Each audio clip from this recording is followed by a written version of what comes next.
বরং তারে বলেন, ভাই আল্লাহ তাআলা তোমার অভাবগুলো দূর করে দেখ। কমপক্ষে এতটুকু করেন, দুআউ সাদাকাতুন, আল কালিমাতুত তাইয়্যিবাতু সাদাকা। আপনি ওইভাবে দান করতে পারলেন না, কিন্তু এভাবে তো আপনি দান করতে পারেন। বিরক্ত হওয়ার প্রয়োজন নেই। এরকম একটা কিছু বলে তারপরে আমরা সেখান থেকে আমাদের সমস্যা থাকলে আমরা সেখান থেকে মুক্তি পেতে পারি। কোরআন তেলাওয়াত, রমাদানে কোরআন তেলাওয়াত শুরু করছেন কারা? হাত তোলেন তো দেখি। এবার হাত তোলা যাবে না। ইন্না লিল্লাহি ওয়া ইন্না ইলাইহি রাজিউন। আমাদের সমাজে কিন্তু এটা একটা প্রবলেম, জানেন। এবং এই কারণে আমি কোরআনের ধরছি, কোরআনকে যতভাবে কাজ করা যায় আমি কোরআন নিয়ে ধরছি। কারণ আমাদের এই সমাজগুলোতে কোরআনের চর্চা খুবই কম। বিশ্বাস করেন, যেখানেই আমি গিয়েছি, everywhere is the same scenario. সব জায়গায় একই সিনারি। এবং এই কারণে কোরআনের মাল্টি ডাইমেনশন, বিভিন্ন ধরনের ডাইমেনশন আমি কোরআনের কাজ করতেছি।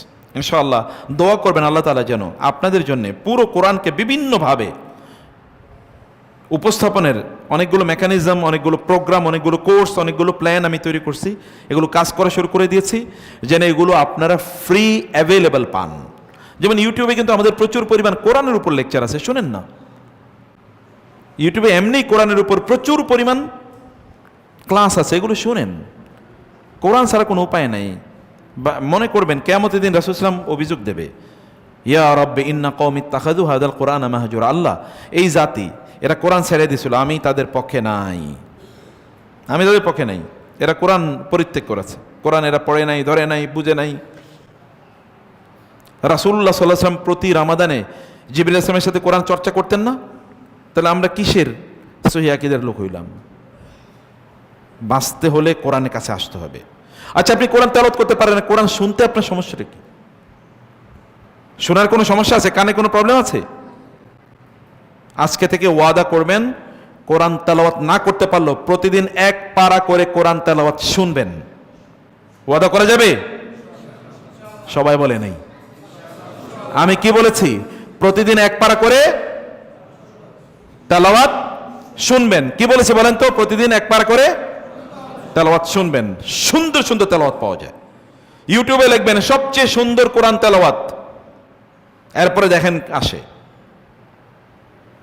এরকম হাজার হাজার ভিডিও চলে আসবে।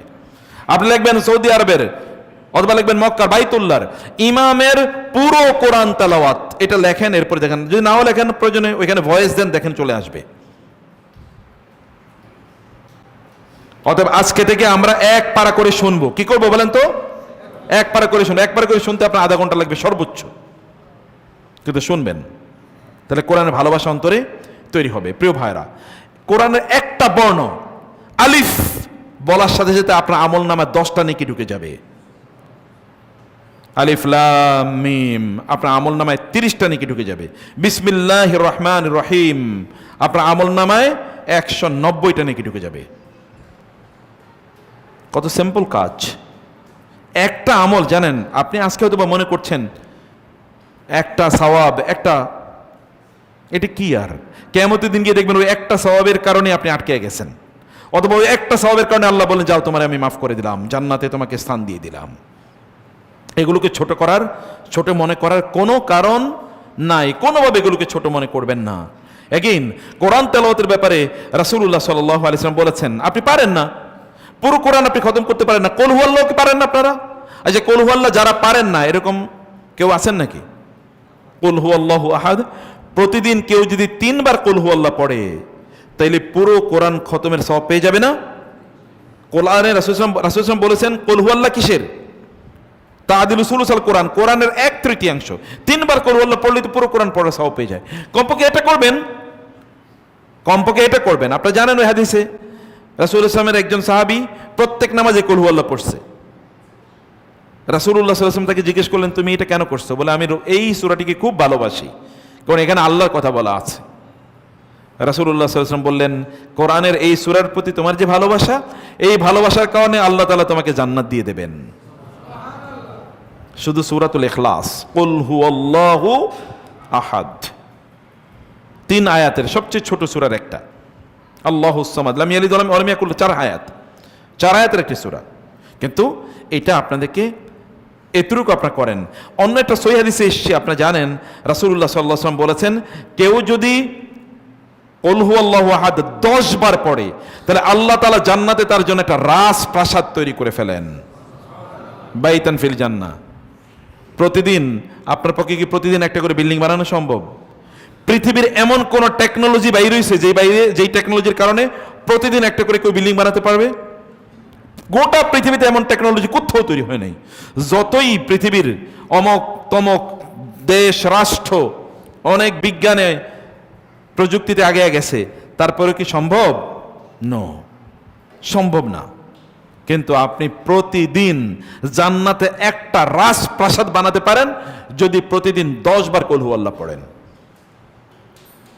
এগুলো তো আপনারই সম্পদ, আপনি কেন বানাবেন না এই সম্পদ?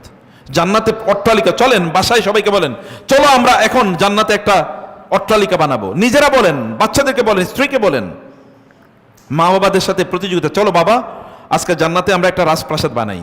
এটাও তো একটা খেলা।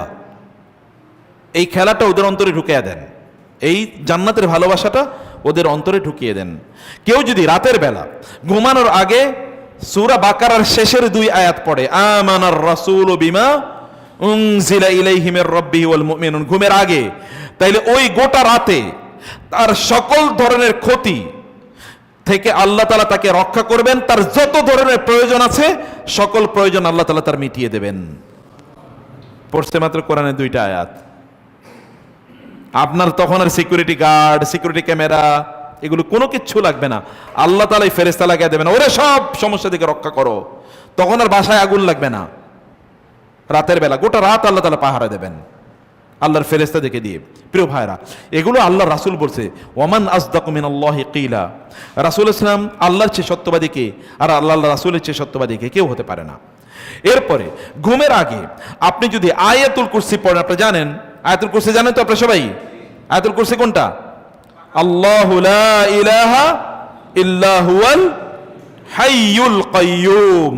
যদি না পারেন এগেইন আজকে ইউটিউব থেকে 50 বার শুনবেন এবং শোনার পরে দেখেন মুখস্থ হয়ে যাবে। আল্লাহু লা ইলাহা ইল্লা হুয়াল হাইয়ুল কাইয়্যুম। এটা যদি কেউ ঘুমের আগে, ঘুমানো যাওয়ার আগে, মোবাইল, আল্লাহর কসম আপনাদেরকে বলছি, ঘুমের আগে মোবাইল যদি বন্ধ না করেন তাইলে এই ইবাদত কোনোদিন করতে পারবেন না। দূরে রাখেন। আমি ইদানিং এটা করছি, মোবাইল দূরে রাখতেছি, কোথায় আছে আমি খবরও রাখি না। ঘুমের আগে যাও, ওটা তুমি দূরে থাকো। আপনি ঘুমের আগে বন্ধ করে রাখবেন, ডাটা অফ, দূরে রাখেন মোবাইলটা, ধরার দরকার নেই, আর কারো ফোন ধরার দরকার নেই। তখন আপনি এই আমলগুলো করেন, আয়াতুল কুরসি পড়েন। যদি না পড়তে পারেন তাহলে কমপক্ষে শুনেন। যদি তা করেন তাহলে আল্লাহ তাআলা আপনার শিয়রের পাশে, আপনার নেই এই যে বালিশের মাথার পাশে একজন ফেরেশতা দাঁড়া করে রাখবেন, যেন গোটা রাত এই ফেরেশতা আপনাকে পাহারা দেয়। কেউ যেন আপনার ক্ষতি না করতে পারে, শয়তান যেন আপনার ক্ষতি না করতে পারে, গোটা রাত পাহারা দেয়। অনেকে খুবই খারাপ বাজে স্বপ্ন দেখেন রাতে, তো বাজে স্বপ্ন দেখবেন না কেন? আপনি কেন এটা করেন না? এটা কেন করেন না? অনেকে বলে আমাদের জিনে আইসা রাতে ধরে। কেন জিনে ধরবেন? আপনি কি আয়াত পড়ে শুইছেন? আল্লাহ রাসূল সাল্লাল্লাহু আলাইহি ওয়াসাল্লাম আপনাকে বলেছেন যেগুলো যদি কেউ করে তাইলে তার এই রাত তাকে পাহারা দেবে। ওই আপনাদের আবু হুরায়রা রাদিয়াল্লাহু তাআলা একটা হাদিস শুনেছেন না? শয়তান চুরি করতে আসছিল এবং তৃতীয়বার এসে বলছে তোমার একটা ভালো জিনিস শিখিয়ে দিয়ে যাই, এবং সে শয়তানই শিখাইতেছে আয়াতুল কুরসি পড়ার জন্য। কোরআনের শ্রেষ্ঠতম আয়াত, আযমু আয়াতিন ফিল কোরআন। রাসূল সাল্লাল্লাহু আলাইহি ওয়াসাল্লাম বলেছেন কোরআনের সবচেয়ে মহান আয়াতটি, সবচেয়ে মহান আয়াত কোনটা? আয়াতুল কুরসি। কারণ আল্লাহর ব্যাপারে এখানে কথা। এবং আয়াতুল কুরসিতে 2টো শব্দ আছে, এগুলো বলে ইসমে আজম। যে ইসমে আজম দিয়ে আল্লাহর কাছে আপনি যা চান আল্লাহ তাআলা আপনাকে তাই প্রদান করবেন। ইসমে আজম সেটা কি? আল হাইয়ুল কাইয়্যুম। যেমন একটা দোয়া আছে, ইয়া হাইয়্যু ইয়া কাইয়্যুম বিরহমাতিকা আস্তাগীস, ইয়া হাইয়্যু ইয়া কাইয়্যুম বিরহমাতিকা আস্তাগীস। আল্লাহর কসম, এই দোয়া পড়ে আমি আল্লাহর কাছে চাওয়ার পর সেই জিনিসটা আমি পাই নাই, এটা আমার জীবনে ঘটে নাই। এই দোয়া পড়ার পর চেয়েছি, যা চাইছি এটা আমার কাছে একটা বিশাল আকাশ কুসুমের মতো লাগতো, কিন্তু দেখেছি আল্লাহর হাই কাইয়্যুম এই নামের উসিলায় আল্লাহ সুবহানাহু ওয়া তাআলা এটা প্রদান করেছেন। অতএব আপনারা মিস করবেন না এগুলো প্লিজ। কেবল শুই না যাবেন না, যেগুলো মিস করবেন। যেহেতু সোশ্যাল মিডিয়াতে এই ভিডিওগুলো থাকে, আপনারা এগুলো মনোযোগ দিয়ে শুই না আবার এগুলোকে আমলে নিয়ে আসার চেষ্টা করবেন ইনশাআল্লাহ। 21তম যে আমলটি বলছি তা হলো যে রাতের বেলা 21তম যে আমলটি বলছি তা হলো রাসূল সাল্লাল্লাহু আলাইহি ওয়াসাল্লামের উপর দুরূদ পড়া। আমি আজকে আমার ওয়াইফকে বলছিলাম, গত 3-4 দিন আগে আমি ব্যক্তিগতভাবে একটা স্বপ্ন দেখেছি। স্বপ্ন ব্যক্তিগত ইস্যু, আপনাদের আমল করার প্রয়োজন নেই, আমার স্বপ্ন আমার জন্য। আমি দেখেছি কেউ যেন একজন এসে আমাকে বলছে, আমি মানে বেশ কিছু এমনি দেখতেছি আমি অনেকগুলো প্রবলেমের মধ্যে দিয়ে যাচ্ছি, এই সমস্যা এই সমস্যা এই সমস্যা। তখন কেউ যেন আমাকে একজন এসে বলতেছে, মিয়া তোমার সমস্যা নিয়ে তুমি পেরেশানি হচ্ছে কেন, তোমার কাছে দুরূদ নেই, তুমি দুরূদ পড়ো, তোমার সব সমস্যা আল্লাহ সমাধান করে দেবেন। স্বপ্নে যত আমি কিন্তু আমল করি আলহামদুলিল্লাহ। বেসিক্যালি এটা আমার খুবই প্রিয় একটা আমল। কেউ একজন এসে আমাকে স্বপ্ন বলছে, আপনি বুঝতে পারছেন, এসে বলছে তুমি দুরূদ পড়ো, তোমার কাছে দুরূদের অস্ত্র আছে, তুমি দুরূদ পড়ো, তোমার সব পেরেশানি আল্লাহ দূর করে দেবেন। কারণ হাদিসে রাসূলুল্লাহ সাল্লাল্লাহু আলাইহি ওয়াসাল্লাম বলেছেন, কেউ যদি আমার উপর দুরূদ পড়ে তাহলে আল্লাহ তাআলা তার গুনাহ মাফ করে দেবেন, তার পেরেশানি দূর করে দেবেন, তার রিজিকের মধ্যে বারাকা তৈরি হবে। প্রিয় ভাইরা, এই দুরূদটাকে আপনারা ছাড়বেন না। কেউ যদি আল্লাহর রাসূলের উপর একবার দুরূদ পড়ে, আল্লাহ তাআলা ওই ব্যক্তির উপর 10 বার রহম নাজিল করেন। কয়টা? 10টা। আর যদি 100 বার আপনি রাসূলের উপর দুরূদ পড়তে পারেন, তাহলে 1000 রহমত আল্লাহ আপনার উপর নাজিল করবে। আপনি রহমত দিয়ে করবেন কি? আপনার লাগে কত? চুপচাপ সবচেয়ে ছোট দুরূদ কোনটা বলেন তো? সাল্লাল্লাহু পড়েন, এটাই পড়েন, চুপ করে থাকেন না, বলবেন সাল্লাল্লাহু আলাইহি ওয়াসাল্লাম। যেমন জুমার দিন দুরূদ পড়তে হয় সবচেয়ে বেশি, তাই না? সাল্লাল্লাহু আলাইহি ওয়াসাল্লাম, সাল্লাল্লাহু আলাইহি ওয়াসাল্লাম, সাল্লাল্লাহু আলাইহি ওয়াসাল্লাম, এটা পড়তে থাকেন, মনোযোগ ভালোবেসে পড়েন। কেবল লিপ সার্ভিস, মুখ দিয়ে আইসে বলে দিচ্ছেন, এরকম যেন না হয়। এটাকে ভালোবেসে মনোযোগের সাথে এই দুরূদটি আপনারা পড়বেন। রাসূল ইসলাম বলেছেন, কেউ যদি দুরূদ পড়ে, আমার উপর সালাত ও সালাম পড়ে, কিয়ামতের দিন জান্নাতে যাওয়ার রাস্তা এই ব্যক্তি মিস করবে না। জান্নাতের যাওয়ার রাস্তা সে একেবারে তার দেশের, তার গ্রামের, নিজের বাড়িটা যেমনি ভাবে চেনে, এইরকম সে জান্নাতের রাস্তায় হেঁটে চলে যাবে। তার জান্নাতের রাস্তা সে মিস করবে না, তার মানে সে জান্নাতে যাবেই। He or she will never loose his or her way to জান্নাহ, এটা সে কোনোদিন মিস করবে না। আর এরকম অসংখ্য বর্ণনা আছে যেখানে রাসূলুল্লাহ সাল্লাল্লাহু আলাইহি ওয়াসাল্লাম এর উপর দুরূদ পড়লে আমরা কি কি সওয়াব বা ফজিলত পেতে পারি, সেই বিষয়গুলো আলোচনা আছে। প্রিয় ভাইরা, আমাদের দোয়াগুলো কেমন কবুল হয় না? অনেকে আমাদেরকে বলেন প্রচুর দোয়া করি কিন্তু দোয়া কবুল হয় না। দোয়া কবুল না হওয়ার তো কারণ আছে। তাহলে দোয়া কবুল হতে হলে অবশ্যই রাসূলুল্লাহ সাল্লাল্লাহু আলাইহি ওয়াসাল্লামের উপর দরুদ পড়তেই হবে, আদারওয়াইজ আপনার দোয়া কবুল হবে না। এবং সর্বশেষ একটা আমল বলে আমি 40টি আমলের কথা আপনাদেরকে বলতে চাচ্ছিলাম, কিন্তু আমলগুলো সব বলতে পারলাম না, বাকিগুলো অন্য কোনো দিন বলবো। তা হলো, আপনারা যেখানেই বসবেন এখানে যেন আল্লাহর আলোচনা হয়। সেখানে কি হয়? যেন আল্লাহ সুবহানাহু ওয়া তাআলা এর আলোচনা হয়। আপনি জানেন, এমন কোন মাজলিস, সহিহ হাদিসে এসে কোন একটা মাজলিস, যে মাজলিসে আল্লাহ সুবহানাহু ওয়া তাআলার আলোচনা হয়, আপনারা আল্লাহর কথা, যেমন এখন মসজিদে আপনারা বসে আছেন, রাসূলুল্লাহ সাল্লাল্লাহু আলাইহি ওয়াসাল্লাম বলেন, আল্লাহ সুবহানাহু ওয়া তাআলার আলোচনা, আল্লাহকে নিয়ে যেখানে আলোচনা হয়, এখানে ফেরেশতারা এসে জমা হতে থাকে। এইভাবে, কিভাবে? এই যে একদল ফেরেশতা, তাদের উপর একদল, তাদের উপর আরেকদল, তাদের উপর একেবারে আসমান পর্যন্ত লাইন ধরা থাকে ফেরেশতারা শোনার জন্য। এবং এই তথ্যগুলো আল্লাহ সুবহানাহু ওয়া তাআলার কাছে পৌঁছে দেন ফেরেশতারা, এইভাবে লাইন ধরে ধরে ধরে ধরে ধরে আল্লাহর কাছে পৌঁছে দেন যে এরা এই কাজ করছে। এবং রাসূল সাল্লাল্লাহু আলাইহি ওয়াসাল্লাম বলেন যে আল্লাহ তাআলা ফেরেশতাদেরকে জিজ্ঞেস করেন, এরা চায় কি? বলে চায় এরা জাহান্নাম থেকে মুক্তি। আল্লাহ বলেন, যাও ওদেরকে জাহান্নাম থেকে মুক্তি দিয়ে দিলাম। এরা কি চায়? জান্নাত চায়, চাও ওদেরকে জান্নাত দিয়ে দিলাম। এরা কি চায়? এরা রহমত চায়, চাও ওদের, যাও ওদেরকে আমি রহমত দিয়ে দিলাম। এর মধ্যে হঠাৎ করে কিছু লোক ওইখানে এসে বসবে। আল্লাহ বলবেন, ঠিক আছে, এদের সবাইকে দিয়ে দিলাম। বলে, আল্লাহ ওরা তো এখানে বসার জন্য আসে নাই, ওরা পাশে দিয়ে যাচ্ছিল, হঠাৎ কৌতূহল হলো যে আচ্ছা কি হয় এখানে, একটু বসি তো। তখন তারা বসে। আপনি তাদেরকেও মাফ করে দেবেন, তাদেরকেও জান্নাত দেবেন, তাদের গুনাহ মাফ করে দেবেন। বলে, এই লোকরা যারা আমার কথা এতক্ষণ বলছিল, এরা আমার কাছে প্রচণ্ড সম্মানিত। এই সম্মানিত লোকদের কাছে এসে কেউ যদি বসে, তাহলে তারাও তাদের ছোঁয়ায় সম্মানিত হয়ে যায়। অতএব ওরাও একই সমান মর্যাদা এবং সম্মানের অধিকারী হবে। যদি একজন আগন্তুক যে উদ্দেশ্যে আসে নাই তার মর্যাদা এমন হয়, তাহলে যারা আছে তাদের মর্যাদা কেমন হতে পারে?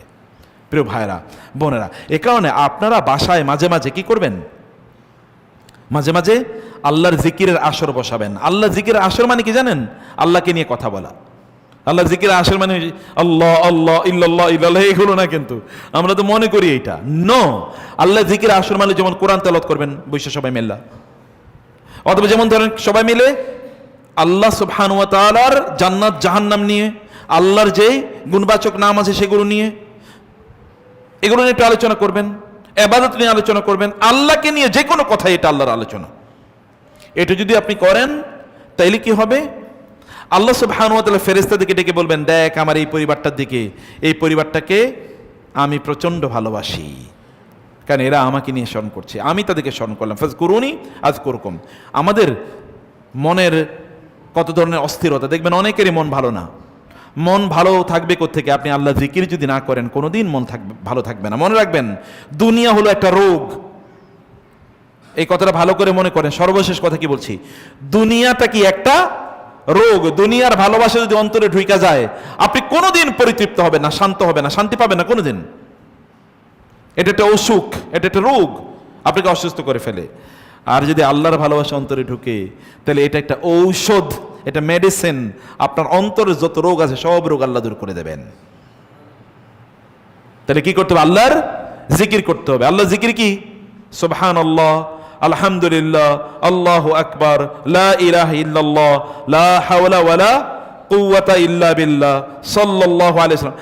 আপনি যদি আল্লাহর জিকির করেন যেখানে আল্লাহর নাম আছে, তাইলে আপনার অন্তরটা আল্লাহ তাআলা সুখ দিয়ে পূর্ণ করে দেবেন, সুখ দিয়ে। এই সুখ থেকে নিজেরে বঞ্চিত কইরেন না।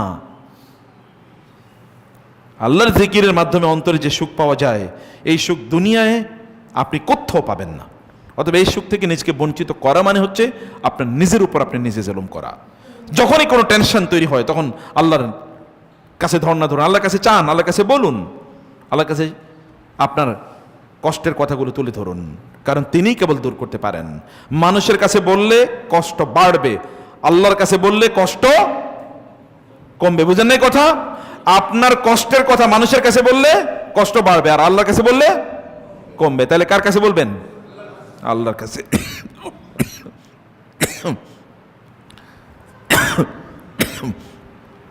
আল্লাহ সুবহানাহু ওয়া তাআলা তাকে স্মরণ করা এবং তার প্রিয় ইবাদতগুলো যেন আমরা করতে পারি, সেই তৌফিক আমাদেরকে দান করুন। আল্লাহুম্মা আমিন। আকুলু কওলি হাযা ওয়া আস্তাগফিরুল্লাহ লি ওয়া লাকুম ওয়া লিসাইরিল মুসলিমিন ফাস্তাগফিরুহু ইন্নাহু হুয়াল গফুরুর রহিম।